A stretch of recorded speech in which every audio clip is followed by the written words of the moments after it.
Hi, everybody. My name's Kimmy. I'm an alcoholic, and I am so glad to be here. Thank you so much for asking me to be here. It's so good to see you.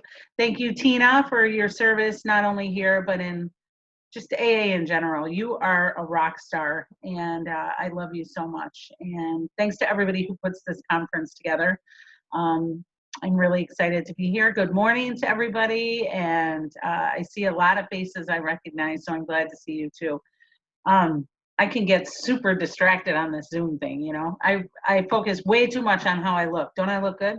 Don't I look good? I'm like a Zoom model here. But anyway, okay. So my sobriety date is May 12th, 2001. I just had a 19-year anniversary, and I'm really grateful. I also want to thank Deb from AMOT for recording this. First of all, I love to hear myself over and over, so I appreciate that. But I appreciate all you do for AA in general and the conferences. So thank you so much. And the interpreter, thank you. Um, my sobriety date, May 12th, 2001. I am from Chicago. My home group in Chicago is a group called Between the Covers. We typically meet on Tuesday nights. Right now, we are meeting online on Zoom. And we also have a beginners meeting at 5:30 on Tuesday night. So if you want that information, let me know. Um, I have a sponsor. Her name is Marina. I think she knows where I'm at. I sent her the flyer, so maybe she knows where I'm at. But she's probably sick of hearing me talk. And today's topic I was told, is about fear getting sober, and fear in sobriety. I don't know about anybody else, but I have way more fear in sobriety than I did out there.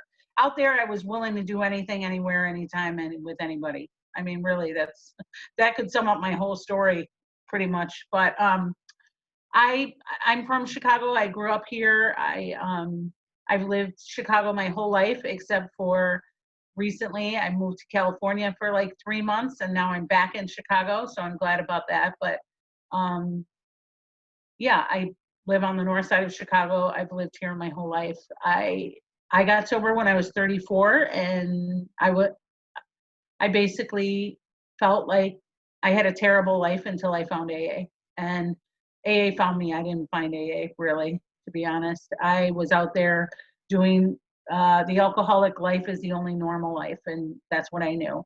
I When I was a kid, I felt terrible all the time. I wanted to kill myself. I wanted to die. I felt really ashamed of who I was.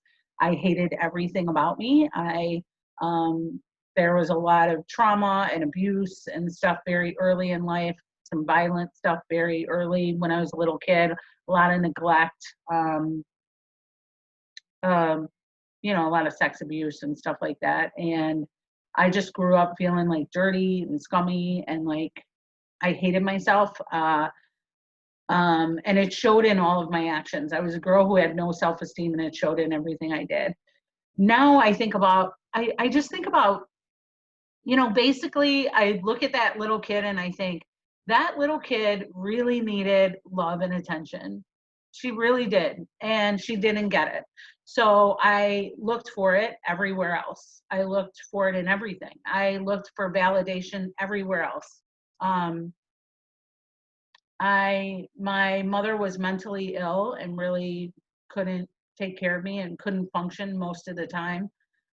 My father left when I was 6 for another woman. We stalked them.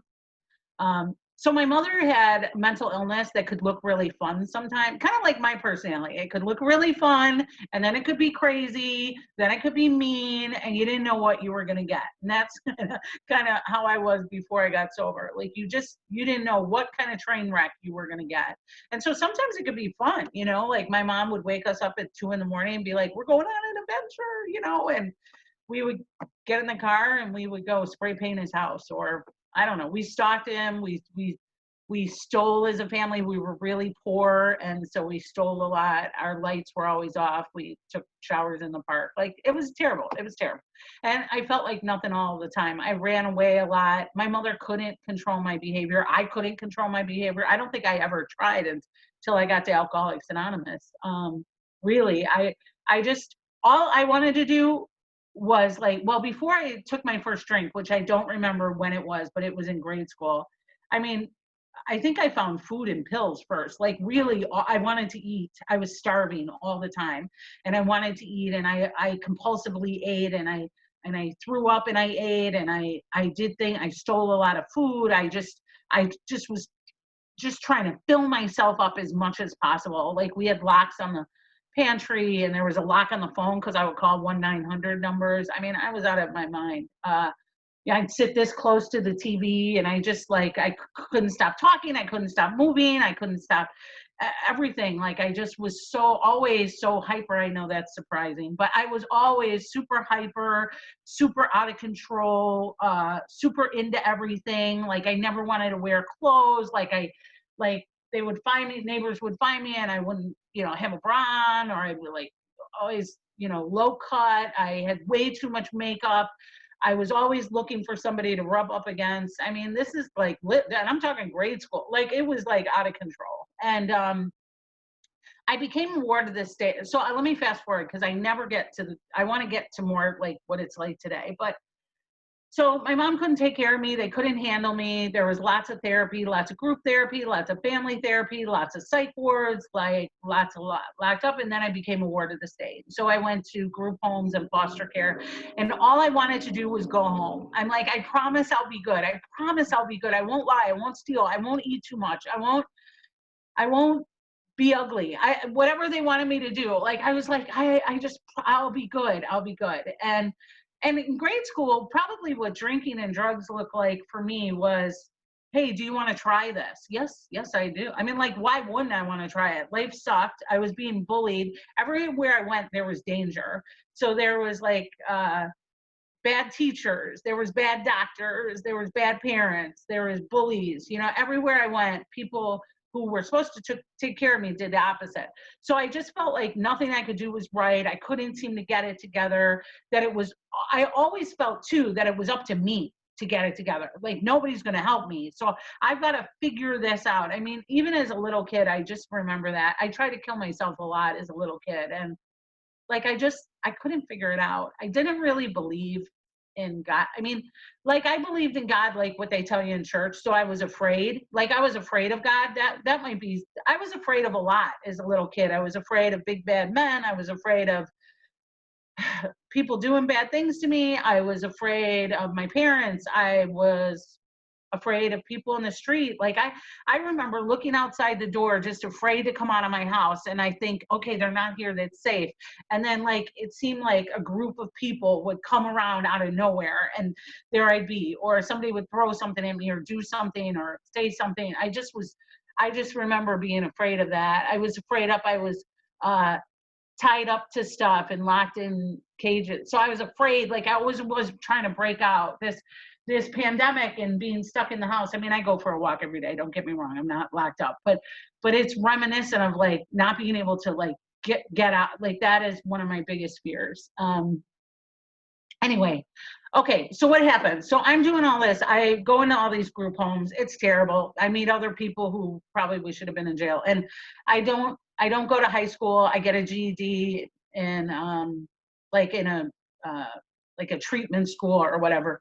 And but like by 7th, 8th grade, I'm in institutions, and I'm running away and I'm getting in trouble. And now I found other little criminal kids that we all like had a lot of problems and mental health issues. And I don't know why they think put them all together, they'll learn and grow. That's not what happened. I learned more crimes and learned how to do other stuff. And so I started running away and bad things happened. So from 16 to 34, I'll skip a lot. I got a million stories I could tell you another time.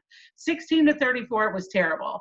Once I started drinking, I could not stop drinking. I never tried to stop drinking. Like, why wouldn't I? I was a blackout drinker. I would wake up in terrible scenarios. I didn't know, but I wasn't afraid of anything. I like would go anywhere because I didn't care about myself at all, and nobody else really did. So I'm just like, I'm going to go out here and I'm going to look for booze. I'm going to look for drugs. I'm going to look for boys. I'm going to look for food. I mean, that really was my life. And I could not, I am such an addict. Like I could not stop. Like once I started, like I've always been like that. I never had moderation. I never had any kind of discipline.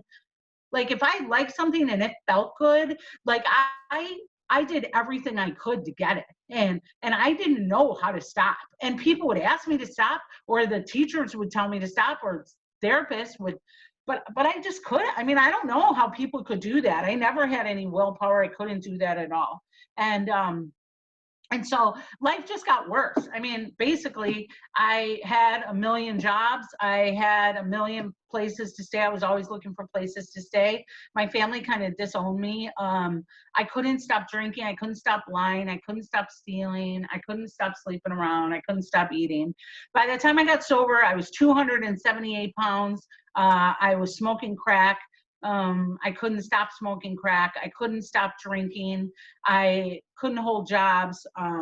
Nobody was my friend. Like, I didn't have any friends. Nobody was happy to see me. I was being evicted. Um, I don't know. It was a mess. My life was unmanageable is an understatement. Like, I just wanted to die. My mirrors were covered. I just felt really ashamed of who I was. I was using SOS pads in the shower. I hated myself. I knew something was wrong, but I didn't really know what was wrong. I just thought I was a loser. I thought if I could lose weight, everything would be okay. I always thought that. Like, if I could lose weight, or if I was pretty, like, these things wouldn't happen. Like, I'd be okay. If I could get a nice boyfriend, if I could get a job where you wear pantyhose, like if I could get a real job instead of like these dumb jobs, or, if I could just get some money together. But really, I didn't know I was an alcoholic, really. I didn't. So I was doing focus groups. So I met a guy, let me fast forward. So I met a guy, like an older guy, he was in AA, and he was like 20 years sober. I'd never really heard about that. But I wanted what he had. I wanted what everybody had. Like, I would go out into the world in the morning, feeling like my skin is crawling, and everybody else seemed like put together and nice, and they were clean, and they could talk right, and all my words were like the F word, the P word, the C word. I hated everybody. I hated myself. I smelled bad. I just looked bad. Like, I just, I just wanted what everybody had. So everybody seemed to have it together but me. But anyway, I met this guy. He bought breakfast, and he told me about AA, and he gave me cigarettes, and I loved him. His name is Lenny, and he's still around. And anyway, so he told me about AA. He said there's an AA banquet. That was another thing. So every time I got drunk, I was a blackout drinker, but I would wake up in these crazy scenarios. And a lot of time I woke up around uh, like uh, religious people, and they always wanted to help me. And so I'd wake up and they'd be like, hey, we're having a pancake breakfast, or we're having a potluck, and we're having a fish fry. And I'd be like, yes, sign me up. I want a fish fry. I want pancakes. Hell yeah, I'll go. And I would go to I would get, the holy water sprinkled on, and they would say, does anybody want to share their story? Yes, because I'm a talker and I love to share my story, and always have. So give me a mic, no matter how much peril I'm in, and I'm going to tell you all about it. People said, how was your weekend? I told them all about it. I was giving my fifth step long before it was popular. And people would be horrified, and I would go up and I'd be like, okay, give me the Holy Ghost. Give me the Holy Ghost. And then I go back out and drink and smoke crack in the alley and wonder, where was Jesus? Like, what's going on? Save me from this. And I thought the devil was living inside me, to be honest. Like, I didn't know what was wrong.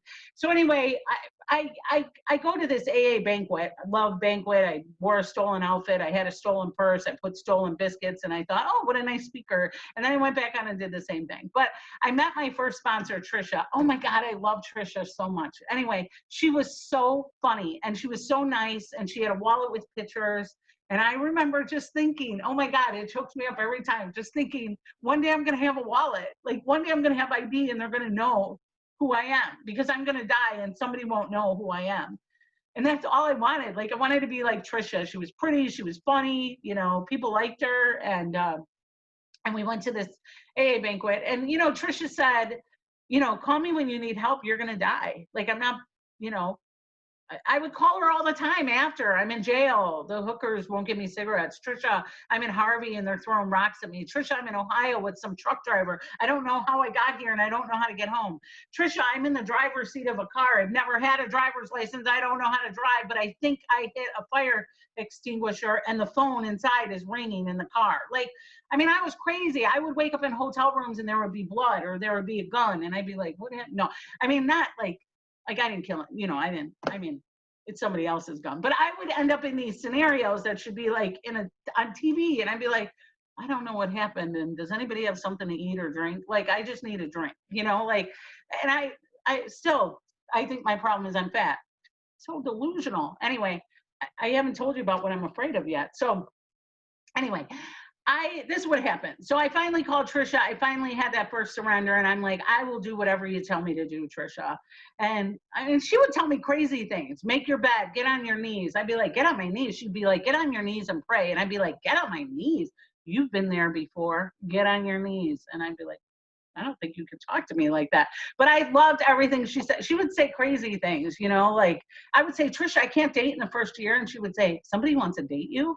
And I'd be like, no, Trisha. She's like, you might have to wait 5. But anyway, so Trisha told me to get on my knees and pray and help other people. That was basically it. She goes, you have 3 days, they have 2 days, teach them all you know. I was afraid of everything once I got sober. I was afraid, like, I'm not going to be funny. And she's like, you're not funny now. Like, go to a meeting, go help somebody. You're so selfish. I'd be like, Trisha, everybody knows my name. I walk in and they're like, Kimmy, like I'm a star. And I'd be like, but I don't know anybody's name. She goes, oh, that's because you're self-centered. Like, go help somebody. Like, go think about somebody else. Call 5 people a day and only talk about them. And I'm like, but Trisha, they want to talk about me. No, they don't. No, they don't. Nobody wants to talk about you. You think they want to talk about you. Nobody wants to talk about you. They want to talk about them. So let them talk about them. And I'd be like, Trisha, everybody wants to talk about me. Everybody wants. She'd be like, you don't know anything. Shut up. Sit down. And that's what I did. I went to 3 meetings a day. I was being evicted. The AA enthusiasts let me live in their house, which was a miracle. I'm skipping over a lot of stuff, but I will tell you that I loved AA from the beginning. From the minute I walked into a gratitude meeting at LPAC. I loved it. They said things like, we're going to love you until you love yourself.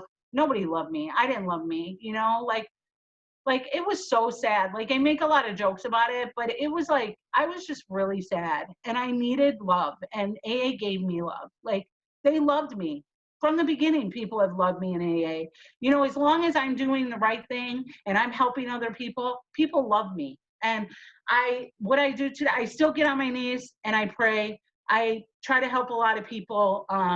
I talk to tons of women every day. I sponsor a lot of women. I got involved in committee. Like I loved it. Like I loved the attention. I loved the feeling of part of. I loved feeling special for I remember picking up garbage and this lady who was like 90 said, you're going to help a lot of people. And I just started crying because that lady talked to me or that she was proud of me. Like the people were proud of me did something for me because I never really had that. I have parents who were ashamed of me. My father who was ashamed of me my whole life. And when you have that kind of shame, you just inherit it like skin, like it's like my skin. So I have a committee. I loved when they told me about the disease. So my disease centers in my mind. And I have a lot of self-centered fears. So that's what I wanted to get to, but okay. So what I will tell you, what it looks like a lot of times for me, because I don't have the desire to drink. God removed my desire to drink. Trisha got me to a higher power, and then I had a higher power, and I had a white light experience. Blue light, I've had a lot of blue light experiences too, but anyway, white light experience where, I found the power God. I felt God inside of me. I feel God inside me all the time. God's talking to me all the time. God's like, Kim, do this, don't do this, do this. And God's my comforter. I love God. I love it. And I feel like a lot of times I don't do the right thing, because I'm selfish and self-centered. Okay. But I don't live like I used to live. Like I don't ever have the desire to drink. Thank God. If that's all I got, thank you. I don't do things that I used to do. I just don't do things I used to do. Okay. And now I feel like my life has got to be about service first. It's stay sober and help other people stay sober and help other people. I also have recovery from an eating disorder, which is a miracle.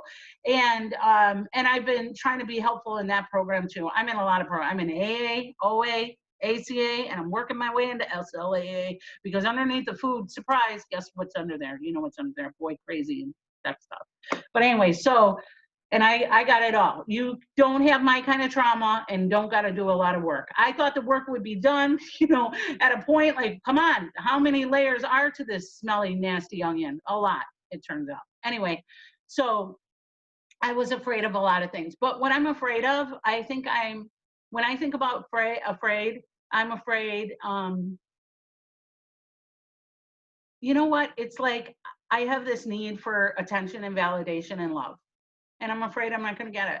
That's it. It's like I still can look for it in all the wrong places or do a lot of things based out of self-centered fear. You know, I have obsession of the mind all the time. I don't struggle with drinking. My disease centers in my mind. So my disease will tell me lies all the time. You're not good enough. You're ugly. You're fat. You're stupid. Nobody's ever going to like you.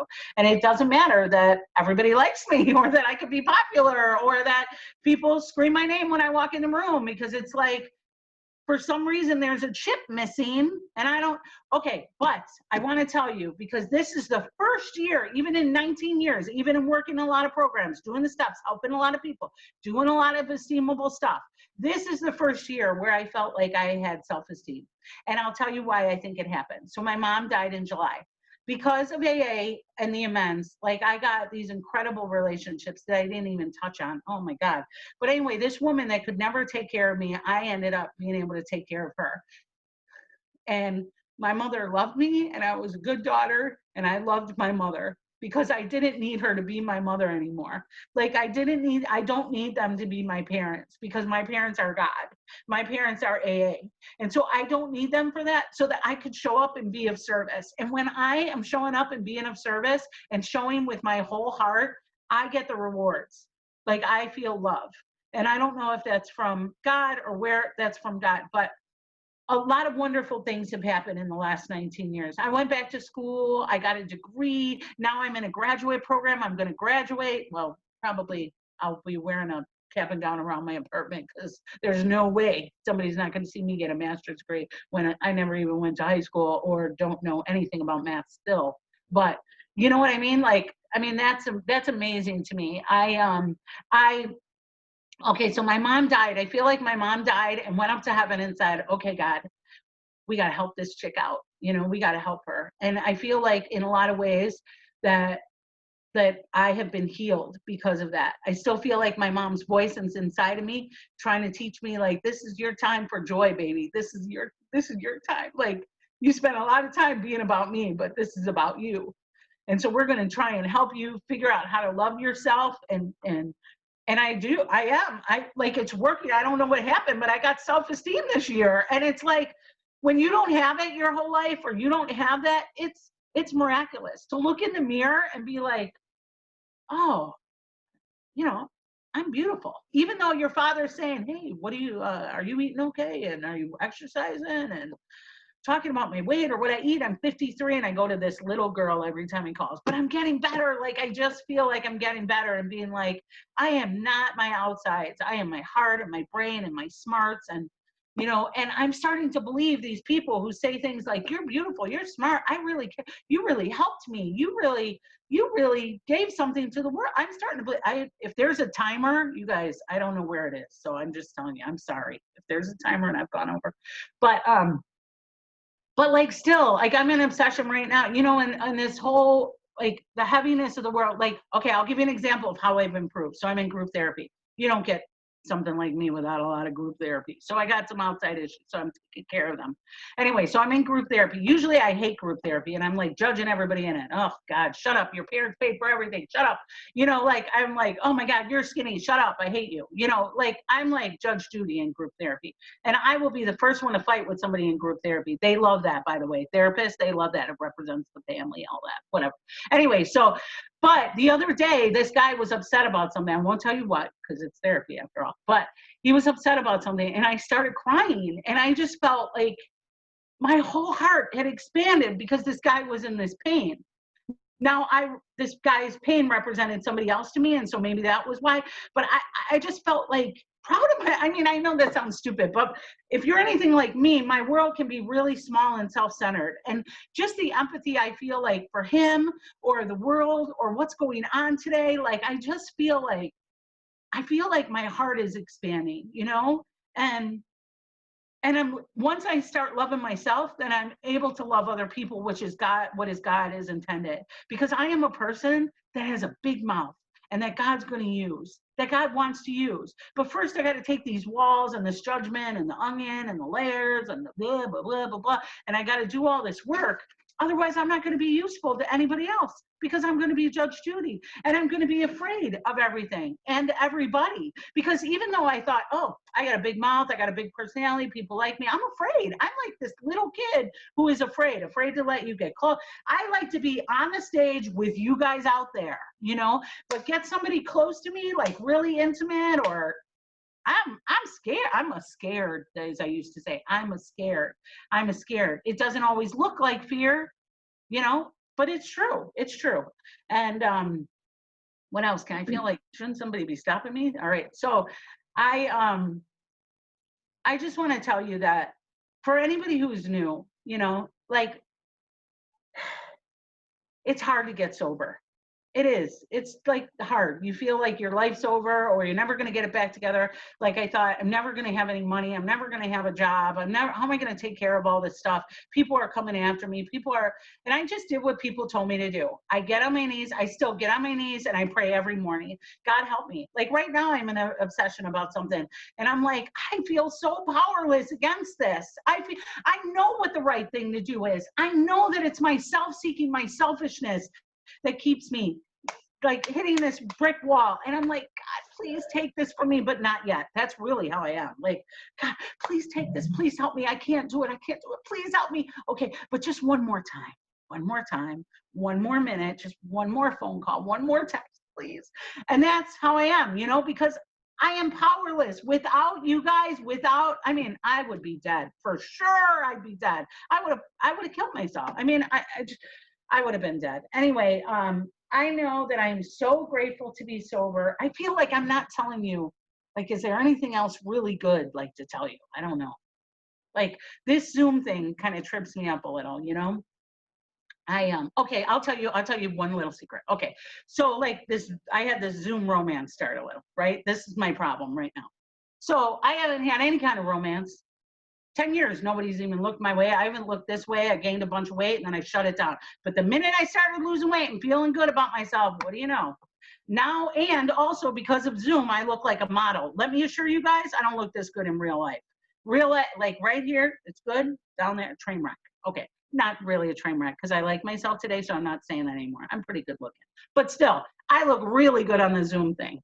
And so anyway, people are going to fall in love. It's inevitable because look how cute I look and I'm charming. So anyway, but like, I don't even want to tell you this. Why am I telling you this? Okay, but it's just like, I have to look at my selfishness. Why am I doing this? Is it because I need love and validation? Is it because is this real? Like, I don't know what I'm doing. I don't know how to do this. I've never dated. I've never done any, you know what I do? I get drunk and I hook up. That's what I do. And then, or I get sober and then I wait 100 years and I don't let anybody near me. I don't go near many. And then when I do pick somebody, it's always Mr. Wrong. It's always Mr. Picker Wrong. So because I'm comfortable feeling demoralized. And so I want to pick situations that kind of, can make me feel like a kid again and feel demoralized. And so then you got somebody nice come along and I'm like, what's this? I don't know I don't know how to do this. I don't have any boundaries. I don't want you to have any boundaries. I don't know how to do this. Thank God for Zoom. That's keeping me a little safe. Not that much, but keeping me safe. And I'm like, okay, I'm not going to call. I know it's not the right time. This is not the right person for this time, even though he's wonderful. He's not the right person. I got to leave him alone. The selfish thing is to not leave him alone. And I'm selfish. So do I leave him alone? No, just a little text, just one more text, just one more conversation. Oh my God, he's got the greatest voice. Just one more conversation. Okay, I promise that's it. I'm done. I am done. Then I'll go 3 days and I won't do anything and then I will. So that's what's going on with me. I know it seems exciting and harmless. It's not. It causes me a great deal of guilt. I feel guilty. I feel ashamed. Maybe I shouldn't feel ashamed and maybe that's my outside work. I really need to stop talking. Is there a fucking timer? Okay, I'm going to time myself. That's it. I'm so grateful to be what? Tina, are you telling me to keep going? I got to keep going? All right, what else? I don't know. You know what? I need to focus. This is what I need to focus on. These are my goals. Stay sober, help other people. Okay. So I started like in another program, I started this meeting that has brought me great joy. It's the best service thing I've done. And it helps a lot of people, and they help a lot of people, and they help a lot of people. And I feel like I can't get distracted from, you know, my boyfriend's got to be God right now until I learn how to have a boyfriend, right? Until I learn how to have a boyfriend, I feel like my boyfriend's got to be God, because otherwise I will mess it up. And I'll hurt people. That's the truth. Like, all joking aside, like, I don't want to hurt anybody. I don't want to stunt anybody else's growth. I don't want to hurt anybody. I want to be authentic in every area of my life. I want to tell the truth about what's going on. And I also know that I'm telling you guys the truth. Probably, I did pray before this. I got on my knees and I said, God, please speak through me. So anything I feel like, that's God's fault, right? Like, but I feel like because God uses me, and it's not always pretty. It's not always pretty, to be honest. Like, people are really drawn to my mess for some reason. I don't know why, but it's because they know that I will work the program. I have a sponsor. I have many sponsors. I have a team of people, a team of professionals on the ready that I will call before I call somebody else. Before I do anything else, I will pray. I'll pray all day and long on my knees to be removed from the obsession of the mind, because that's where I go. My disease centers in the mind. It tells me all kinds of lies, you know. Oh, this person tells me I'm pretty. Oh, we must be in love. We're probably going to get married. We're not getting married. God, I hope he's not on this friggin' Zoom call. Well, how awful would that be? But anyway, no, I need to keep the focus on helping others. When sex is troublesome, even when you're not having sex, it can be troublesome. When you're thinking about it, it could be I got a lot of troublesome. And so I need to help a lot of people. So I have 10 sponsees, and I'm working on a couple more. Like, I need help, right? So I need to be thinking about other people. I also have homework. I'm graduating. I don't know what I'm doing. And now we got to do it online. So I can't lean on my group to do all my homework for me. I wasn't doing that anyway. I was doing homework. And I'm an A student, by the way, PS, because I'm smart and I'm not bogged down by alcohol, and I don't have I'm not compulsively overeating. I'm not binging and purging, and I'm not sleeping with strangers, and I don't have all these, sex horror, whatever. I'm in menopause. Yeah, I know I look great, but I'm 53. I'm in menopause. I'm just starting now my body's getting back. I mean, like, I'm doing good. I moved into an apartment I love. I don't have a job. I got to get a job, but I just moved back from Chicago. I'm back in Chicago. I feel I'm useful. My family likes me. I don't know. What else can I tell you? That's all I got to tell you. I'm a work in progress, but I'm doing the best that I can, guys. And I promise you, I am working on my self-centeredness, my self-centered fear, and my desperate need for attention. But, if you need me to speak other places, I understand. I am available. No, that's all I have. Thanks.